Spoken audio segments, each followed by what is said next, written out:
We found ants in the kitchen area of this home. As we investigated the exterior of the property, we discovered that the ants were coming up from the mulch bed and entering the home by going underneath the siding.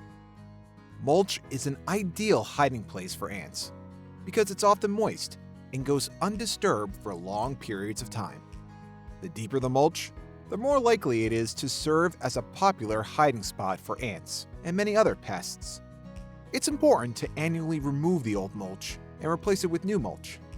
We're going to apply a granular bait to this area and throughout the landscape bed. We're also going to treat the exterior of the home and, at the owner's request, the kitchen with a liquid residual. Once the ants come in contact with either of these treatments, they're going to bring them back to their nest and share it with their reproductive queen and the other ants in their colony. And in a short amount of time, the ants are exterminated.